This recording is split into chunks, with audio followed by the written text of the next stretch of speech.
Okay, sorry. Keep going. Go. Shit show. This whole last minute is like pure chaos, and I love it. Folks, this is what happens on our first time in recording together in a while. This is why it's good we weren't live. Hey, get in here. Dallas is about to start. Welcome to the Ewing Barbecue, where we wonder if there's any reason we should not continue with this podcast. Speak now or forever hold your peace. My name is Mary. And this is Sarah. I'm holding my peace. This is Josh. Melanie?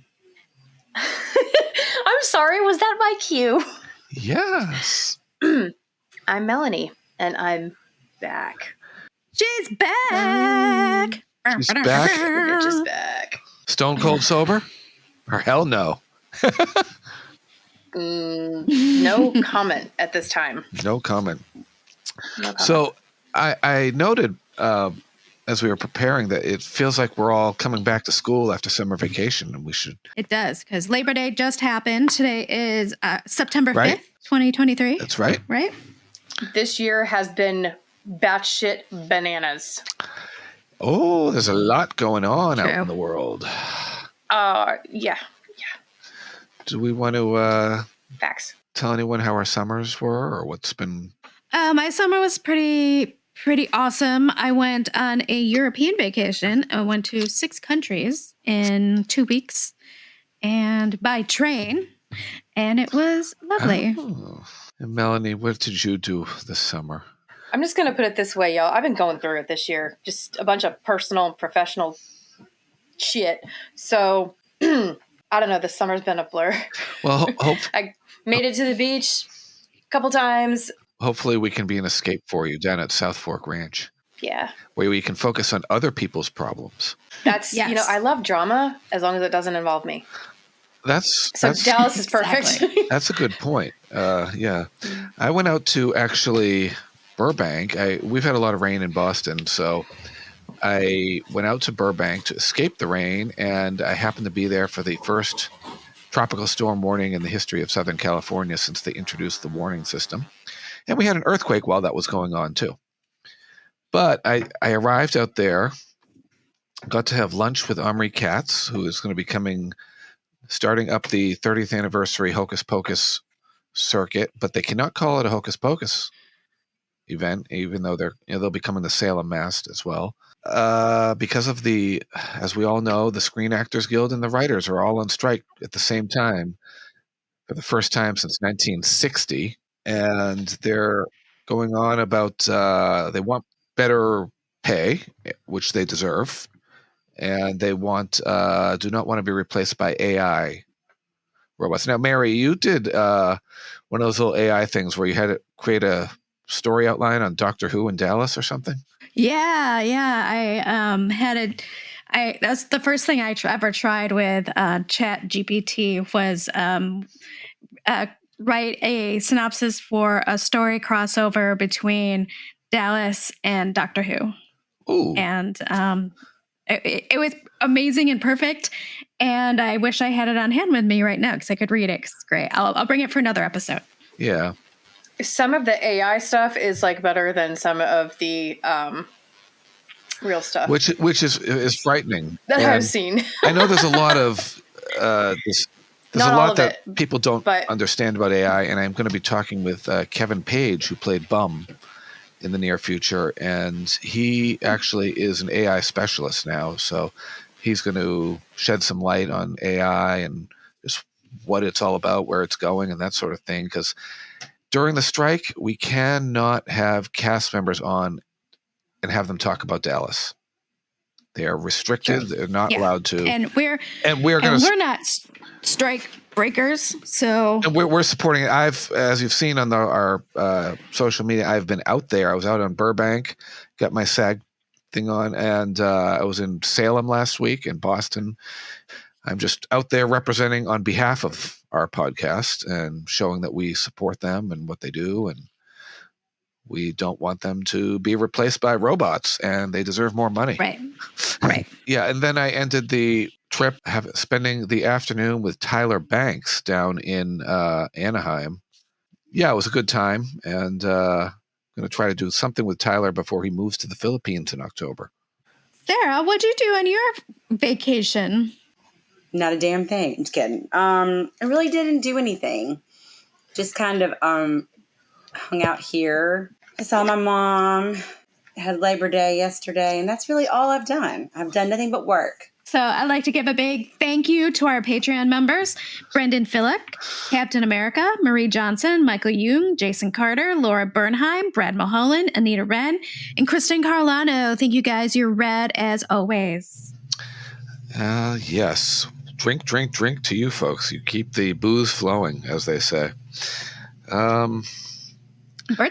Birthdays. Today is the 5th. Yesterday was the 4th. Kenneth Kimmins, who I believe played one of the McLeish brothers, his birthday, he was born in 1941, so he is 82. Annabelle Schofield, who played Laurel Ellis, 1963, so she is 60.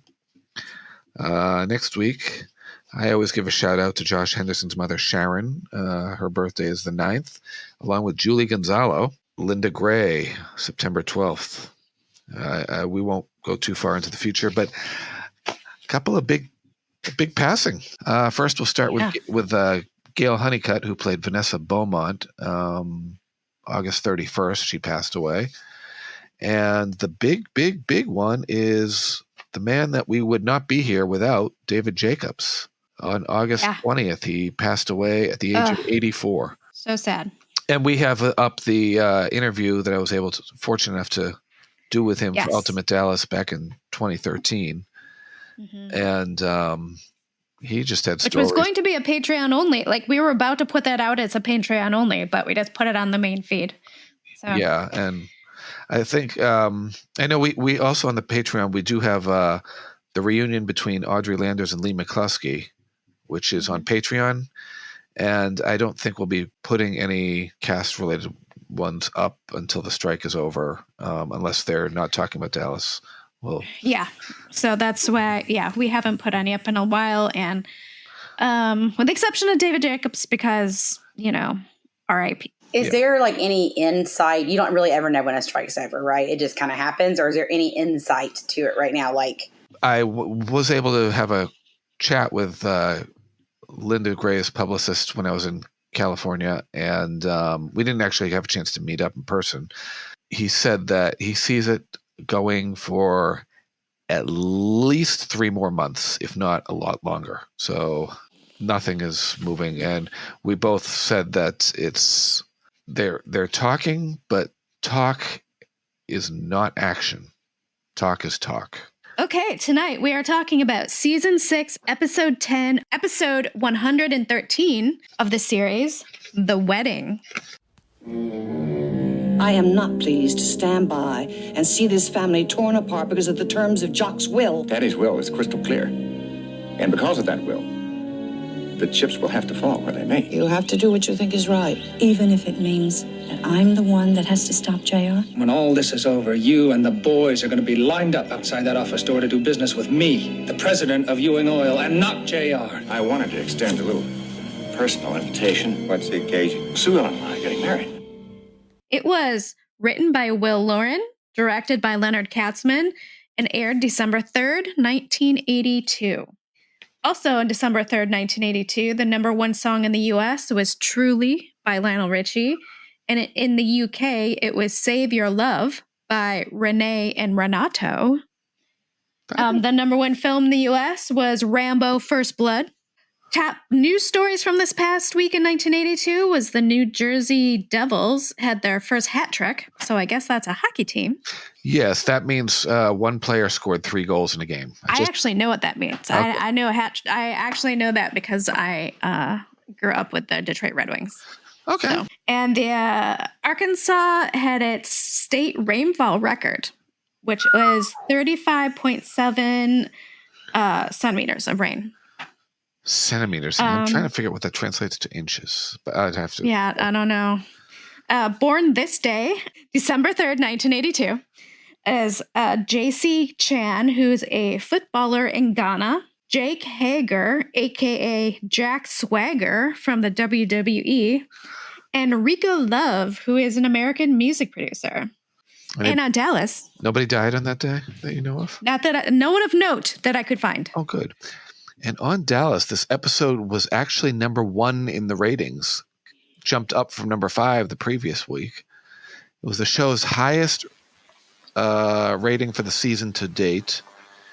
And the man who played the Minister Brown was a man named Parley Bear, who played Darby on the Adventures of Ozzie and Harriet, Mayor Stoner on the Andy Griffith Show. He also appeared on the movies Gypsy and Dave and on the series Hogan's Heroes and L.A. Law. And this is pretty cool. The man who married J.R. and Sue Ellen was the voice of the Keebler elf in the TV commercials. So That's, we amazing. Well, I'll be damned. I would have never guessed that. Really. So we had Keenan Wynn as the Winter Warlock, and now we have the Keebler elf on here. Okay. A lot of voice actors. Yeah. He was actually a captain in the Army Air Corps during World War II and earned several battle stars in the Pacific. So hats off to a veteran there. And he died on November 22nd, 2002 at the age of 88. Sue Ellen sports a 13.5 carat diamond engagement ring. And Linda Gray said about her character's remarriage to JR that the writers took me away from the ranch and put me in the little townhouse, and then realized that a key element of the show was Larry's relationship with her, so they were trying to find a way to get her back to South Fork. And lastly, Morgan Woodward's favorite scene with Larry Hagman was in this episode when he explained that if JR stepped out of a line, he would essentially squash him like a bug. Oh, yeah. Like, he put JR in his place. I loved that. JR looked rattled after that. He did. He totally did. Waitress comes over and it's like, oh. Well, I think his respect level for Punk was like not on par with Jock, but a close second. Like the handshake deal kind of thing. So like Punk had the authority. He had the, it takes a village. So we open on Clayton arriving at South Fork via helicopter for the wedding rehearsal. It's so cool. It sounds like this is his first time at South Fork, according to Ellie, when she welcomed him. I know, but it's not, right? Am I crazy?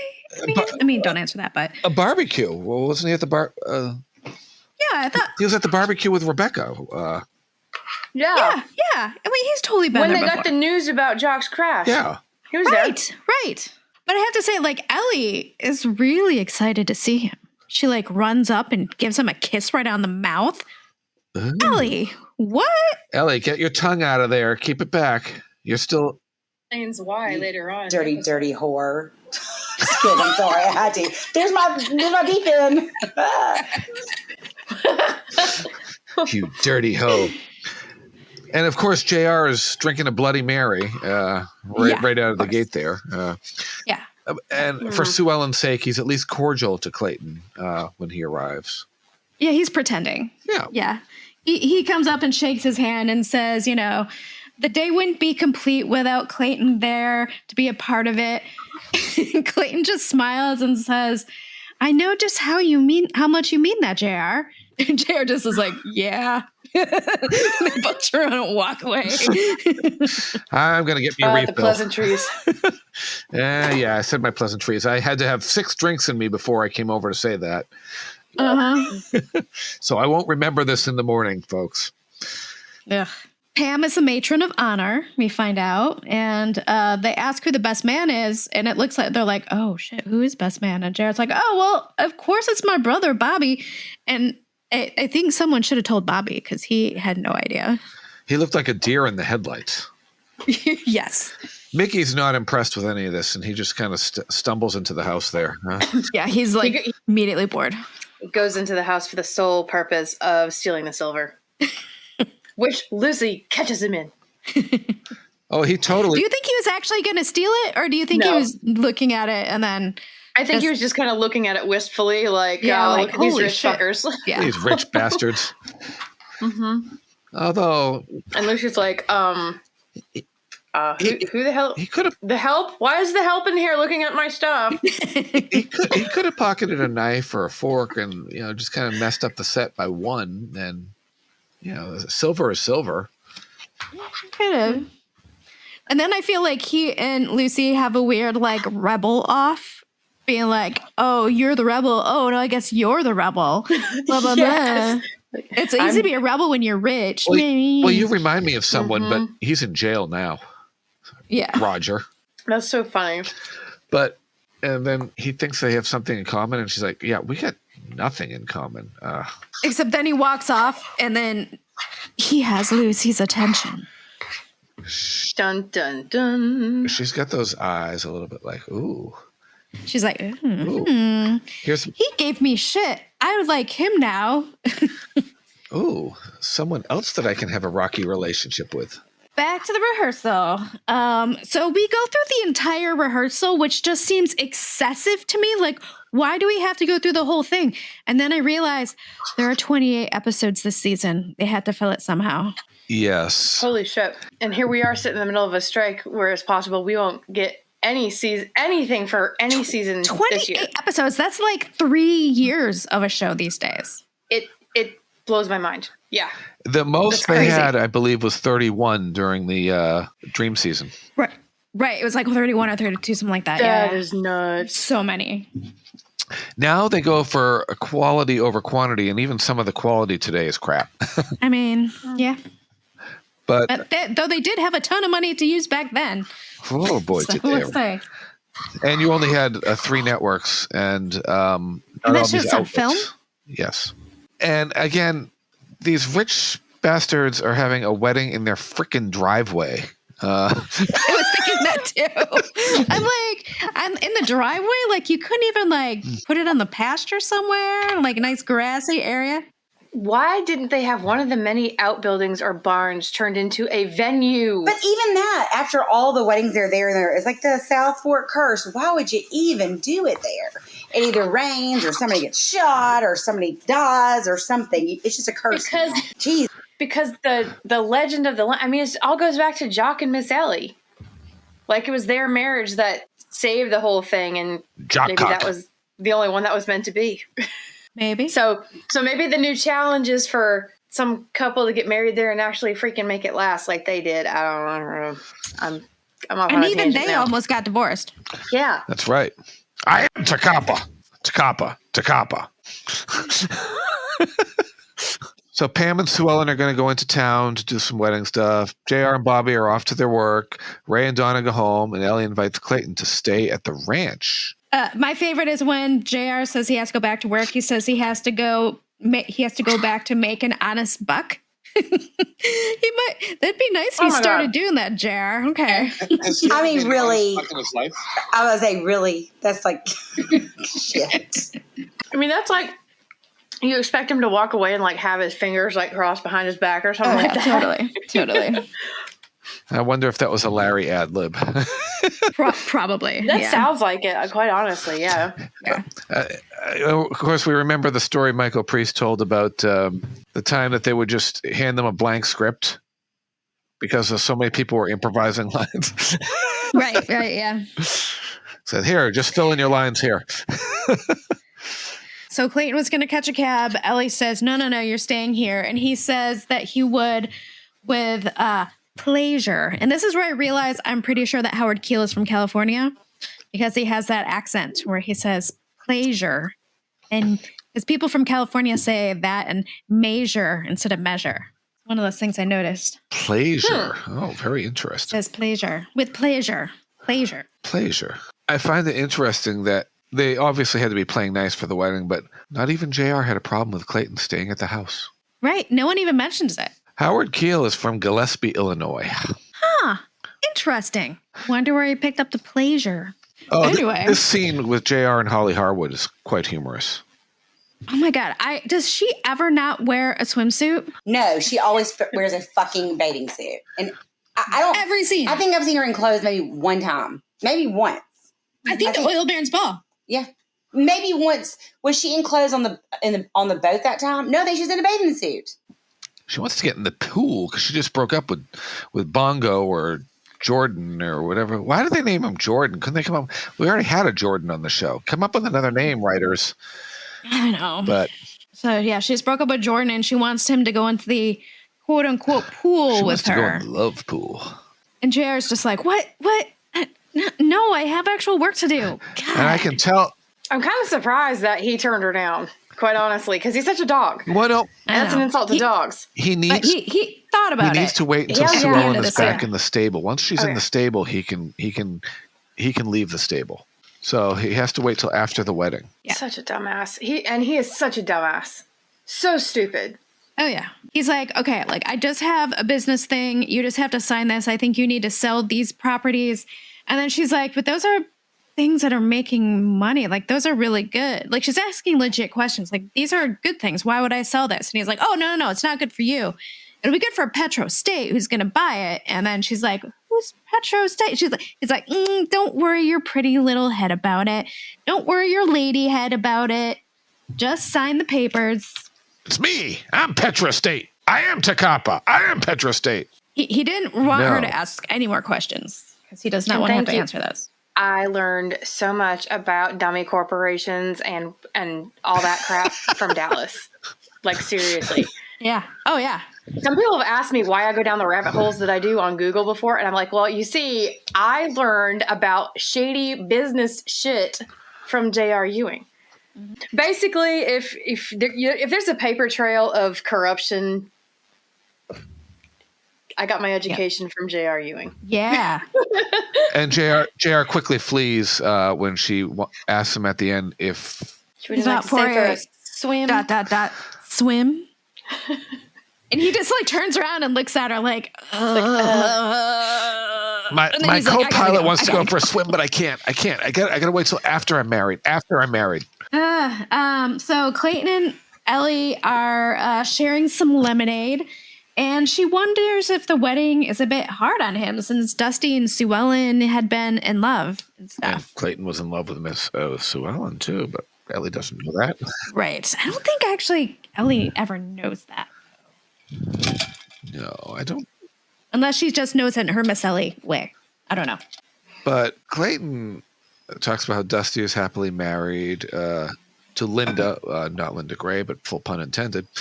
But he regrets that Dusty didn't follow him into the oil industry and is kind of envious of what the Ewings have as far as JR and Bobby carrying on Jock's thing and having family around them all the time and around them, Ellie all the time and stuff. Yeah, he wishes he had family around more and, is a part of his business, but it didn't work out that way for him. Right. So then we cut to Ewing Oil. Jordan Lee has come to see Bobby, and he has his panties in a twist. We also got to see Kendall and Phyllis briefly, too. But very briefly, but yeah. It's always such a trope to me when I see that somebody comes storming into Bobby's office because of something that JR has done. And Bobby's like, what the fuck? Every single time. I was just thinking that, and it was like, I was like, is he not used to that yet? Like, does he not understand, like, it's going to happen at least once a week? He was like, Jesus, what now? I almost paid a little just then. Yeah. And I love the way Dawn Starr just plays that role and just because you know that he's going to say Bobby because he just doesn't. He's kind of scared of JR and he doesn't want to deal with JR. He doesn't want to talk to him. So then he goes and yells at Bobby. Well, we think. Oh my gosh, Jordan Lee was Carter McKay before Carter McKay. Yeah, I guess that's true. The blustery, I'll get you, JR. Except he didn't get quite as red in the face as Carter McKay. And he didn't have that catchphrase. Don't give me that God crap. bless George Kennedy. Jordan Stormy. Oh yeah, we think JR is paying off Walt Driscoll because Walt Driscoll disappeared. This is. Bobby's like, what JR does with his half of the company? Well, the oil industry doesn't see one half of the. They just see the Ewing Oil Company and. Nobody's going to be lining up to do business with any of you when JR whoops your ass and takes the company. And Bobby having none of that. He's like, excuse me, I'm going to be doing the ass whooping. Thank you very much. You're dead wrong, Jordan, because everyone's going to be lining up to do business with me when I'm president of Ewing Oil. And then Jordan just looks at him like, sure, Jan. Yeah, and I got some... Wait, I don't understand. So... Let me see if I got this straight. Sorry. So Jordan goes into Bobby's office mad about something that JR had done, and then by the time he walks out of there, he's back on JR's side?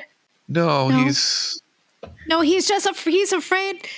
They all think that JR is going to win in the end. But they don't like how JR is doing business. So they want Bobby to stop JR from doing whatever he's doing with drilling out the oil because it's going to hurt all of them. Right. That's right. And Bobby's kind of like, ain't my problem. Bobby's like, totally ain't my problem. We're separate things. And he's like, yeah, but it will be if there is no Ewing Oil at the end. He reminds him that the oil community does not see your side and his side. They just see Ewing Oil, one company. If they had split Ewing Oil and each gone with their own like corporation or something, then Bobby could definitely be like, yeah, not my problem. But the issue is they are joint owners. So legally, right. What JR does will sink Bobby and vice versa.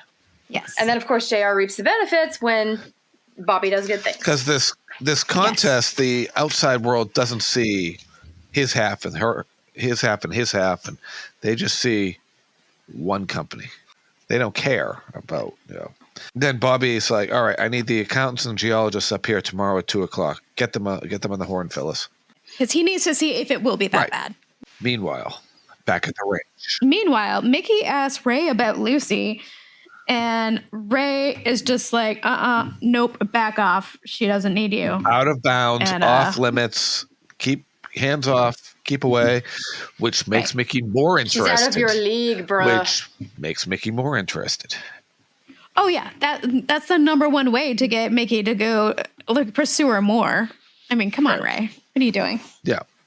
Well, it's like when you were saying that they kind of had this rebel off, and now it's kind of like, oh, I'm bad news. Oh, I'm bad news. Right. Oh, you're bad news? I like someone who's bad news. Sweet. We're both toxic? What? Yeah. Is this a match made in hell? Yeah. Sounds exciting. Oh, yeah. It's going to be some hot sex. If nothing else. Melody's falling over. So Mickey is like, well, maybe I should just go down and get myself a tramp or something like that. And Ray thinks that Mickey needs a walk on. What the hell? Mickey needs a walk on the horse walker to cool off more than the horse does. I'd like to see Mickey tied to the horse walker and have to walk around in circles. That would be funny. I feel like that's what he feels like he's doing at the ranch constantly. Yeah. Okay, so we get to the scene where JR stops by Cliff's office. Well, no hard feelings there. Just to be no hard feelings there about that oil refinery thing, but just to show you we have no hard feelings.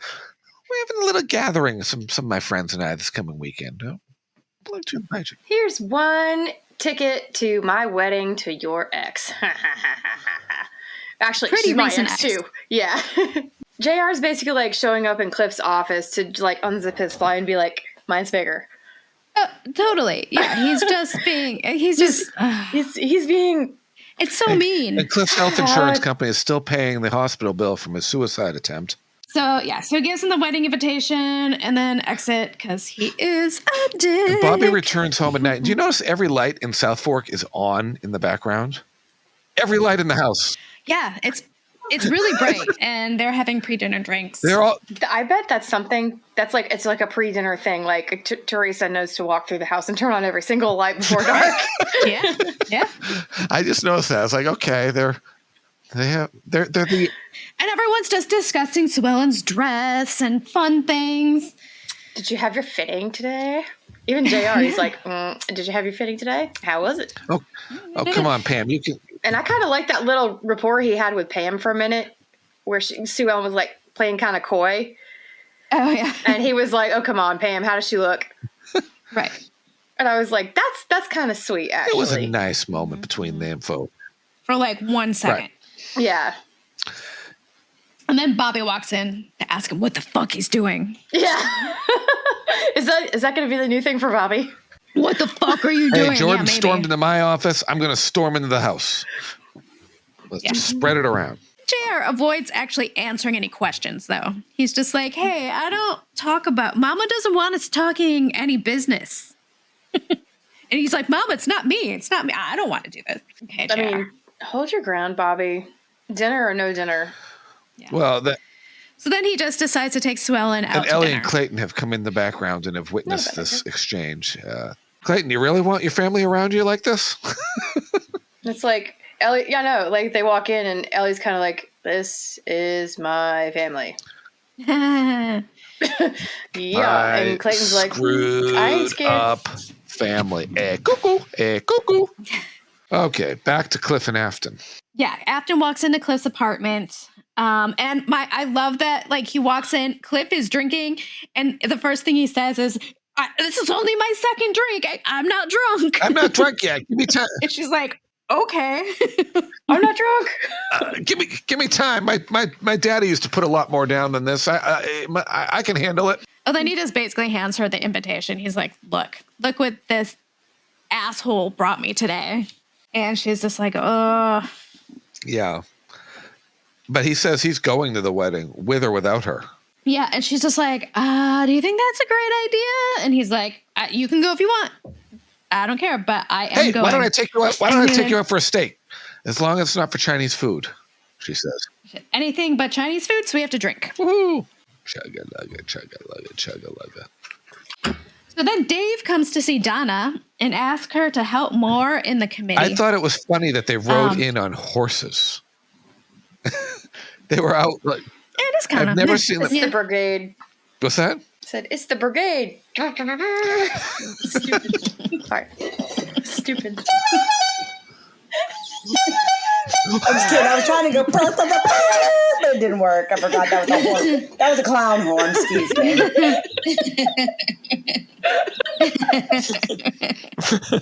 Sound effects by Sarah, ladies and gentlemen. Yes.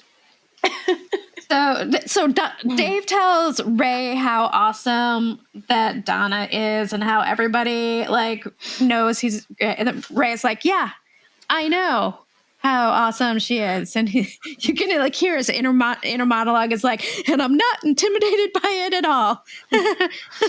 I'm not just a dumb cowboy. Apparently, it was an 8-1 vote in that group to support a Texas Energy Commission, but it has to go before the Senate to get the actual votes that it needs to pass.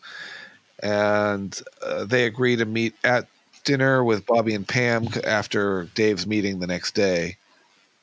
Or no, that later. Is it? Yeah, later that day, I think. Yeah. And he'll have news. Oh, he will have. Oh, he'll have news. And then we cut to Clayton and Ellie discussing the family problems. And Ellie says that it's different this time because basically all the times in the past, all of the problems have been sort of because of outsiders.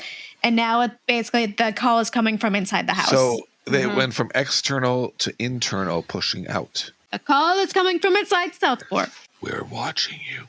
And Ellie's in the middle. And she said, you still think being surrounded by family is so wonderful?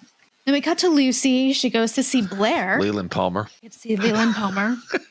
And she's like, can you just get me the fuck out of town? Like, I need to avoid my uncle's wedding. So get me anything you have. And he's like, well, all I have is that job you already turned down in Galveston. Galveston. With the Johnson account. Galveston. Bill Johnson's account. And Lucy's like, yeah, I don't care. I'll that the same people that were making her wear all those, like... The stupid, I think so. Yeah, I think it's the one that are making her wear all those weird costumes. I would have turned down that job, too. And then the guy was, like, hitting on her. But to avoid JR's wedding... She's like, I'll do anything to avoid JR's wedding. What do you want me to dress as? I would do anything, but I won't do that.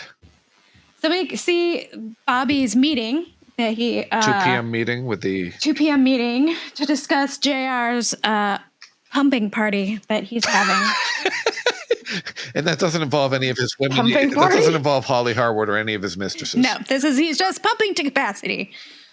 Well, he does that in bed too. So It's because it's to see if it really would affect the company's future negatively. And basically everyone's like, yep, this is a terrible idea. yeah, you're going to suck all the oil out of your oil fields within a few years, and you're going to have nothing, and then you're going to have money problems. So yeah, this is bad news. And we cut to Hunk confronting JR about these plans he has. Oh, yes, that scene. Did you notice the building in behind them is Cliff's office? The gold building? I did not. Isn't this that scene that His favorite scene. Or was it Morgan No, Woodward Morgan said it was Woodward's his favorite favorite scene with Larry Hagman. Okay. Puck, Because he put him in his Puck place. wants answers. JR doesn't want to give him answers. And JR tells other people, doesn't work for him. No. And Punk basically says, you're going to follow the rules or I'm going to be the one to stop you. You got to play other rules or you're out of the game. Yeah. Basically, don't fuck with Punk. And that leaves JR rattled, even when the waitress comes over after and he's like, Yeah. He actually looks worried for once. Yeah, I'd be afraid of the man in that turquoise bolo. Yes, as you should. As Cliff's office looms outside in the background. I thought that was actually kind of ironically funny. Then we cut to Clayton and Ellie, and they're having dinner, and I'm pretty sure this is the same place that Ellie was having that lunch with that other guy she was dating. Frank Crutcher. Yeah. No, that had a lot more red. I thought this place was pretty red, too. Or maybe this is... someone else was eating at this restaurant really recently. Was it the one where JR and Sue Ellen ran into Clayton and Rebecca? Maybe? They reused that in restaurant a lot. Because the one I saw, remember with Frank and I just noticed everything around them was red. It looked like a Valentine's scene. And this had a lot of like red roses, I think, or red flowers in it. Yeah, it reminded me more of the restaurant where... It could be. I just knew I recognized it. I did recognize it as well. I am completely... I was just thinking this was Ellie's place to start taking dudes. Ooh, Ellie, you trollop. Your husband hasn't been in the swamp for how long? And No. Every woman has the one place that she wants to go with a guy to gauge everybody else's reaction. oh, she gets they get a reaction in the background, all right. They do. But we're not there yet. So, first, they're having dinner, and I have to say this feels like a date. Like very datey date. Yes. Like they're drinking wine, it's dinner, whatever, they're having a good time. She tells him that he looks a lot like that he reminds her a lot of Jock. There it is. Yep. And he's just like, oh. Uh-oh. And so I feel like that's also the writers telling the audience that this guy's a lot like Jock. And that's A the bit too. first They're trying to work the first it in. breadcrumb that Howard Keel is filling that slot. Because you think about it, Ellie Southworth Ewing has not been on her own since she was a kid. She went from her, basically, she never left her father's house, and she brought her husband in. Right. So she's the matriarch, and she's alone, and she doesn't know what to do. And there's nothing wrong with that. It's a hard thing running an empire. I would think so, yeah. When you have So two, The whole thing. you have two Sarah's losing you have it. two strong-willed sons battling each other, and then you have her, and up until recently, her fallback and support system was her husband. Yes, because they could put the boys into their place. You take Daddy out of the picture, and now Mama is left swinging in the wind, and when she swings, there's nothing there to catch her. Because JR is not respecting her in the same way that he would respect her when Daddy was there too. When Jock Now, was if alive. she pulled out that horsewhip a few times, that might be a different story. I always thought that she might shame him enough into doing something, but it was like a continual thing. She'd shame him and he'd feel bad and then he'd do it again. And we saw the scene in Like the shame wasn't enough. right. And we saw the scene in Dallas the early years when Molly Hagan pulled out the horsewhip. If she had just had not balls, because women don't actually. No, girl balls. Okay, girl balls.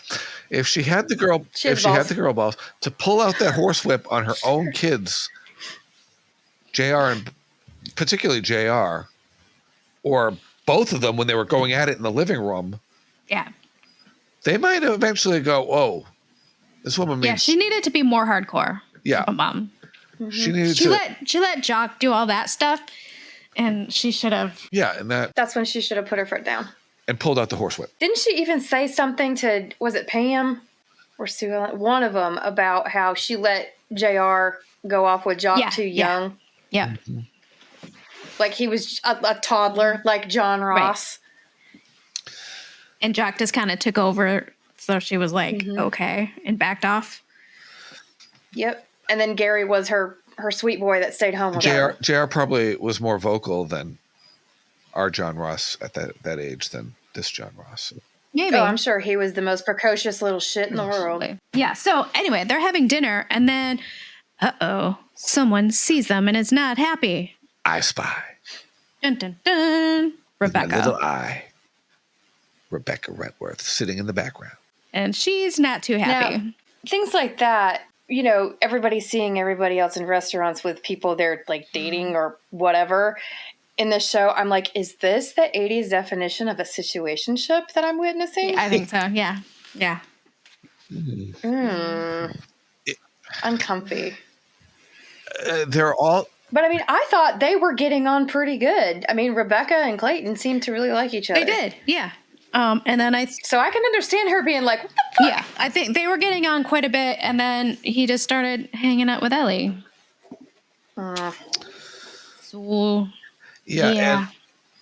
And of course, it has to be written that they're in the same restaurant because there are tons of restaurants in Dallas that they all could have gone off to for their dinners, but they conveniently ended up in the same restaurant so that they could witness. Like I said, there is a reason that they all end up in the same place at the same time, and it's not because of the writers. It's a society thing. It is a small... Dallas is not a big town. No, we've been down in there, right? And we've walked around, and you can practically see all the main buildings, except for Cliff's building's a little further away, but you can see them all the creme de la crop of Dallas society. Right. They're like the richest women. They're gonna run in the same circle. Right. They're gonna run to the in the same places. Restaurants. They're gonna Which always begged the question. They're not gonna slum it. They're not gonna go to a dive. Which always begged the question to me why Ellie or someone did not recognize Rebecca when she was with Herbert Wentworth over all those years when they were in the society. Yeah, it doesn't make any sense. That never made sense to me, and no explanation will ever make it make sense to me. So no. We're just supposed to accept it. Yeah. How long had it been? 30 years? But they had known each other for a while. They had crisscrossed, and you can't change your face that much in that time unless you go into plastic surgery. Unless the only thing I can think of, and I'm sure we talked about this during that season, but I don't remember. The only thing I can think of is maybe by the time he got with Rebecca, he wasn't seeing Jock and Ellie anymore. Like the relationship was so soured that he just never went near them. I don't know. That could be. Fire up that DeLorean, Doc. Yeah. No, that's plausible. And then we go disco dancing. But not Bobby and Pam. It's Donna and Ray. Donna and Ray dancing. In 1982. In 1982, when disco was dying. With that disco music. Yes. That was one of the first things I picked up on. I was like, and it's funny because they're not even like, you can tell it's been dubbed in the background. Like they're not even moving to the same. Because I don't know, Susan Howard does something, and I'm like, she's not even dancing to the beat. And we'd already had all the disco albums being burned in Comiskey Park in Chicago back in the. Yeah, but these people they're late 20s, early 30s at this point, so they're not going to be the coolest. They're still going to go to discos. You know, it's more like Lucy's going to be the kind where she's switching to maybe new wave clubs. That's right. Yes. And Donna's not wearing anything tight like Pam was wearing. Like Pam was wearing. Ellie the disco dancer. In her tight dresses. In her sack dresses, yes. And her Peter Pan collars. Oh my. But Donna was not dressed as tightly as Pam was, and Ray wasn't cutting those moves like Bobby was on the dance floor. No. We didn't have any butt shots, so it's not. It was not as good of a scene. Pam is not happy. No, she is not happy. She is not happy, and she is the forebearer of gloom and doom, saying that if Donna gets involved in this, then it's going to be a three-way fight. And she's not far off. You're just dragging more in the family. But Bobby's like, look, we don't have to worry about that yet because we don't know what's going to happen. So, like, what's the point in worrying about it tonight? We're trying to have a good time. Enter Dave Culver. Stage left. Yeah. Stage then right. Dave Culver comes in. and he drops bomb, bam, bam, bam, bam. He said, "Oh, we got 5 senators that are undecided that will only swing our way if Donna, you join the committee." Mm-hmm. And Donna's like, "Are you fucking kidding me? I don't want to be the deciding person." And he's like, "Yeah, too bad. It's you." Oh, do I have to? I don't She's want. like, "Ugh, I have to think about it." Well, Bobby doesn't need to think about it. Get in there and stop JR from taking that variance. You got to do it. Right? Yep. He's like, "Go do it," and then he gets up and dances. And then we cut before we get any butt shots and dance moves and cleavage shots of Pam and. And then we get Lucy telling Ellie that she is skipping town. Yeah. And Ellie's like, "What, the wedding?" And she's like, "Yeah, I'm going to avoid the wedding because it's a terrible mistake." I don't want to be here when the caca hits the fan. Yeah. And she's so honest. She's like, "I don't want to be here when Sue Ellen messes up her life again. She was turning into a decent person when she was away from JR." And I mean, and Ellie can't even like disagree. She's like, "There." Yeah. And so, yeah. And Ellie tries to say something, and Lucy basically, mic drop, I'm out. Peace. Yeah, there's a Lucy-shaped hole in the door as she leaves. Yep. Kind of like the JR-shaped hole when he was bolting from Holly Harwood's house. Oh, Whenever that goes, Yes, it's Kool-Aid time. oh yeah. Oh yeah. Okay, these next 2 scenes basically imply that JR and Sue Ellen basically wake up at the condo, at the townhouse. Right. Yeah. And they're in their wonderful robes together. Yeah. And then the next scene is night at the office. So there's nothing else that takes place that day in the Dallas universe. Just to note that as we go into this scene. But Sue Ellen thinks you're right, because that meeting was at night, right? Yes. But Sue Ellen basically wants JR and John Ross to live at the townhouse during this fight for Ewing Oil. But wasn't the meeting at 2 p.m.? The meeting with the accountants was at 2 p.m. that he wanted reports about the impact. Yeah. And the night he wanted it by tomorrow night. And so the next meeting is them giving him the reports. Okay. Yeah. So we jumped the gun a little there, but it's okay. It's okay. JR says, no, we're going to be staying at the ranch because it's I can't leave the house. And he convinced. He's just like, "What? It just would be nice if you did this." And like he can't even. He's just like shocked that she would even bring that up. He's like, "What? I can't even entertain that idea." What? It's my house. That's where I lived my whole life, and that's where John Ross lives, and that's where Mama lives. I have to protect our stuff. And he finally gets her to see his side, and she agrees. Of course he does. Ugh, and then that is just what Lucy was worried about. Like you see it starting to happen already. Right, literally, like a scene or two.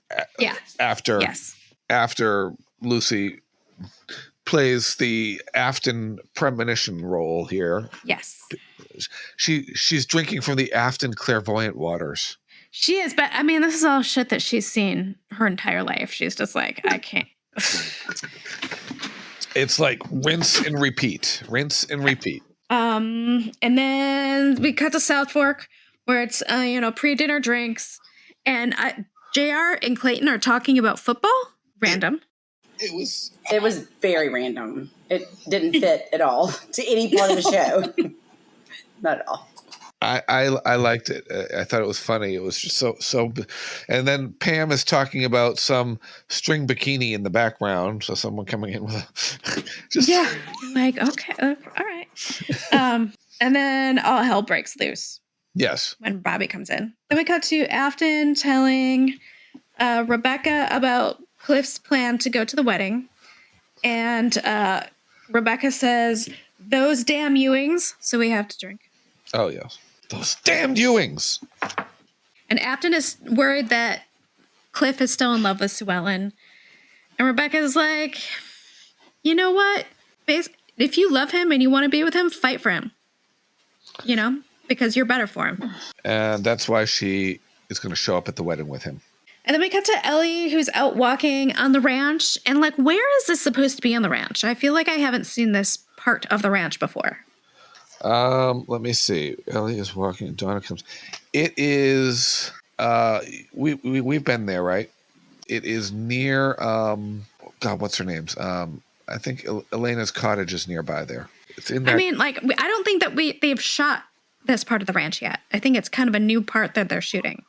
I could be wrong, but right where those rows of bunkhouses are, just beyond that. Because I recognize it's almost where the trail ride headquarters are. Okay, I don't know where that is. I've never done the trail ride. I haven't either, but.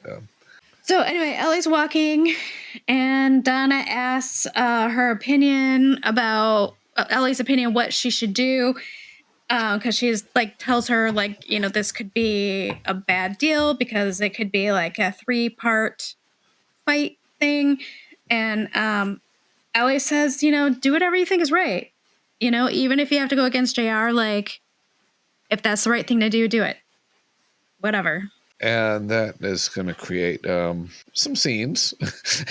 Yeah. And then it cuts to Bobby getting dressed for the wedding, and he's super crabby.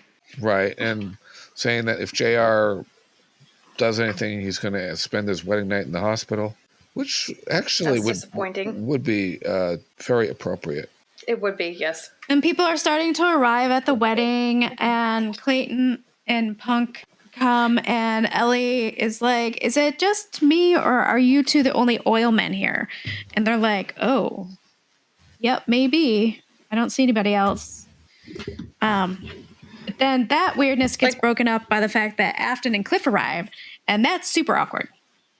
Oh, that's very awkward. Now, why in the world would there be no other oil men there? Weird. Very, very interesting. And so then we cut to Sue Ellen getting her wedding dress on, and it's a choice. I know. Yeah, it's a choice.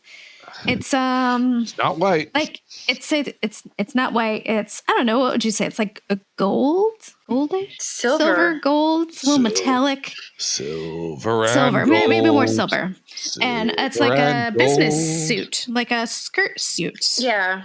And she has a little like head like veil that's more like from the 50s or something. I don't know. It's just a choice. It is a choice, yes. It's almost like the first wedding was like the long white dress, and the second wedding for a lot of people, and because I noticed this about my own grandmother, because she was married by a justice of the peace to my grandfather, and also wore a suit like that. I think the more legal you are versus the religious part of it, like depending on which marriage it is, maybe they dress the part. Right. Does that make sense? And I think there was also like a bigger deal with like a white wedding dress, like back in the day than it would be like in the 80s, you know?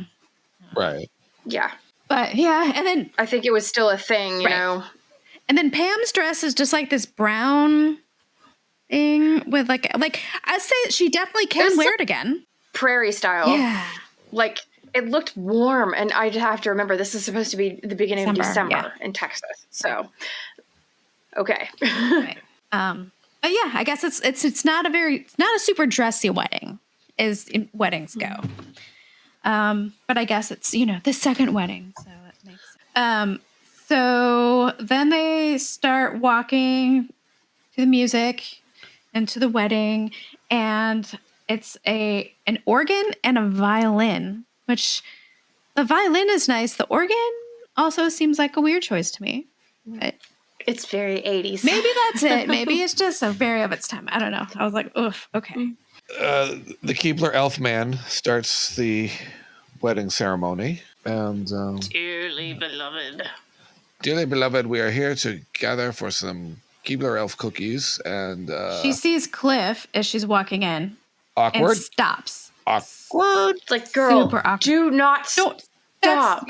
She stops and Don't just stop. stares at her ex-boyfriend in the middle of walking down the aisle. Like, that's okay. Not a great look. Like, don't be suspicious. Don't be suspicious. I mean, that was very suspicious. Very suspicious minds all over the place. We can't go on together. But then it gets even more awkward when the officiant asks if anyone knows a reason why they shouldn't get married. And if they do, they should speak now or forever hold their peace. And Cliff stands up. Shoving Afton's arm out of the way as he does it. And the camera freezes on him with his mouth partway open. Freeze frame. It's on Cliff. So drink twice. End scene. I'm going to give this episode a 4.75 bourbons. Ooh. I think it's a pretty good episode.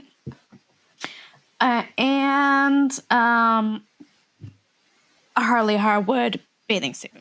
Okay, I'm going to give this a 4.25. And I was going to give it Harley Harwood bathing suit, naked girl. But instead, I'm going to give it the disco dancing. I love disco dancing, so I have nothing else to say. I am going to jump back to the 4.75. And I am going to give it an awkward conversation between JR and Clayton about football. I'm going to give this a 4.8. And it's actually going to be 4.8 bags of gummies instead of bourbons because everybody at this wedding needs to calm the fuck down right now. I mean, so much drama. They need that new drug called... It's a Ewing wedding. They need that drug called Grow-a-Set. No, I mean, little edibles on the way in. Everybody, literally, here's your chill pill. It would have solved a lot of problems, All right. I think. Yeah. It would have. So join us next time when we're talking about season 6, episode 11, episode 114, post-nuptial. We'll see. This is a sort of to be continued, I believe. Post-coital, post-nuptial. Yes. And in the meantime, remember to check out our website, ewingbbq.com, and hit us up on our social media. And there's merchandise, and I just learned on our did you say T Public, right? Not T Spring. Public, yes. Okay, T Public. We had thought that they did hats, but they don't do hats. So I have a special Ewing Barbecue podcast hat being made that I showed Mary the proof of in a message. But yeah, look for the merchandise as well. Yes, and soon I also have been working on making my own stickers for the podcast of their character stickers. They're so cute. And oh my gosh, they're so cool. So, and I'm going to make them myself, and I will probably sell them through my Etsy. So once I get some of those made up, I'll probably send some straight out to our Patreon members. And then I'll share the link for how people can order them if they would like them. Until next time, bye. Bye, y'all. Y'all come back now, you hear? Bye.